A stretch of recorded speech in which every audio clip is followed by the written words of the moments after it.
और यदि किसी को पढ़ाई में दिक्कत हो रही है, याददाश्त में कमजोरी है, तो उस पीपल के पत्ते पर मात्र परमात्मा का, श्री राम जी का स्मरण करना, माता सरस्वती का स्मरण करना, और उस बच्चे को एक ताबीज बना करके हाथ में बांध देना, उसको सरस्वती प्रकट हो जाएगी, उसका दिमाग विकसित हो जाएगा। और यदि घर में किसी प्रकार से नांग या सर्प से कोई दर्द दिखाई दे रहा है, कष्ट हो रहा है, बार बार काट रहा है, या घर में कोई नांग या परेशान कर रहा है, तो वही पीपल के पत्ते को अपने द्वार पे बांध देना, चौखट पर, तुम्हारे घर में बसेड़ा ऐसा कोई भी कीड़ा, जहरीला जीव आपके मकान में प्रवेश नहीं करेगा। जो दोगला नस्ल की कौम की कोई ऐसा कीड़ा है, कोई ऐसा जहरीला है, तो वो भी तुम्हारे घर में विष नहीं छोड़ पाएगा, जब मैं गारंटी देता हूं। जैसे मोर पंख के विषय में बताया जाता है, जिसके घर में मोर पंख होती है उसके घर में सर्प नहीं आता है, जिसके घर में मोर पंख होती है उसके घर में सर्प नहीं आते। उसी प्रकार से पीपल का पत्ता जिसके घर में द्वार पे टंगा हुआ है, पुड़िया में या नारियल के साथ में या किसी ताबीज के रूप में, तो आपके घर में ऐसा कोई भी जहरीला कीड़ा प्रवेश नहीं कर पाएगा। कोई भी कीड़ा, कोई भी सर्प, कोई भी नांग आपके घर में प्रवेश नहीं कर पाएगा। यदि कोई दोगली नस्ल की कोई ऐसी है जो आन और दुहाई नहीं मानती, तो वो तुम्हारे घर में विष नहीं फैला पाएगी, जो मैं गारंटी देता हूं। ऐसा हमारे ये पुरानी पद्धतियां हैं, जो हमारे पूर्वजों के द्वारा, हमारे ग्रामवासियों के द्वारा, हमारी पूर्व माताएं बहनों के द्वारा जो प्रथा चली आ रही थी, वही प्रथा को अब मिशन आ गया है कि घर घर छोटे छोटे टोटके, छोटे छोटे उपाय, जिनमें मंत्र जंत्र नहीं करना, कोई पूजा पाठ नहीं करना, सरल तरीके से उपाय पहुंचा देना, ये पंडोकर सरकार के दरबार का संकल्प। और आपको छोटे छोटे यंत्र, तंत्र, मंत्र, तंत्र, जंत्र, टोटक, टाऊ इत्यादि विधि को बता करके आपको घर बैठे छोटे मोटे जानकार बना रहा हूं। एक नारियल घर में टांग लेना, मात्र अपने इष्ट के नाम से, आपको मान के चलिए तुम्हारे घर में भूत बाधा नहीं घुस पाएगी। और घर में यदि कोई बलि लगना होगी, अकाल मृत्यु घटना दिख रही हो, किसी ने कह दिया तुम्हारे घर में बलि लगने वाली है, आपके घर में आपके बच्चे के साथ दुर्घटना होने वाली है, तो आप ध्यान रख लेना, 2 नारियल लेना, उस एक पे कहना, हे भगवान, हे बलि को लेने वाले, अकाल मृत्यु को ग्रहण करने वाले, अकाल आत्मा को ग्रहण करने वाले, परमात्मा के चक्र विधान के नियति के अनुसार यदि मेरे बच्चे की या मेरे परिजन की आयु है, तो ये बलि अमुक नाम के व्यक्ति को हम समर्पित करते हैं, इसकी बलि स्वीकार करें।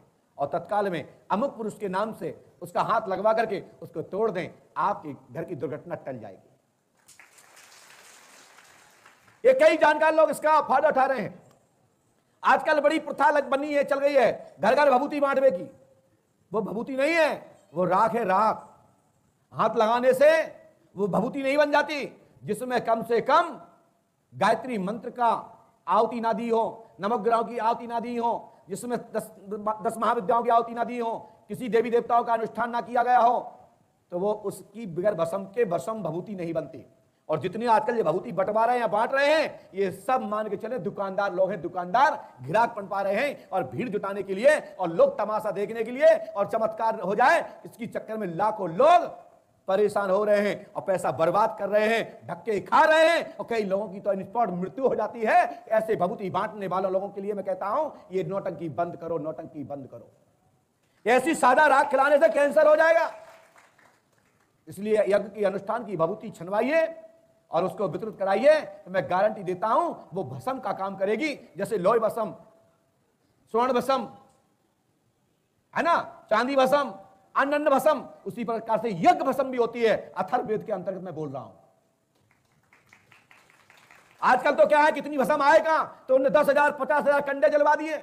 मौका पड़ा तो बगल का एक घूला उठाया, छनवाया और पुड़िया बनवाई और किसी से बंटवा दिया, बोले बाबा की भभूति है। उससे मरोगे नहीं तो क्या होगा। इसलिए ये तो देख लो, भभूति भी खाने के पहले एक बार भभूति को खुशबू लेके देख लो कि इसमें घृत की खुशबू आ रही कि नहीं आ रही। इसमें तिल चावल की, हमारे यहाँ जो औषधि उसमें यज्ञ के अनुष्ठान में डाली जाती हैं, अगर तगर नगर माथा पत्थर फूल जटामासी इत्यादि, यदि उसमें खुशबू आती है, जैसे सब्जी की खुशबू आती है ना, ऐसी भभूति की खुशबू आती है। अच्छे से पक्के पकवानों की खुशबू आती है ना, ऐसे भभूति की खुशबू आती है।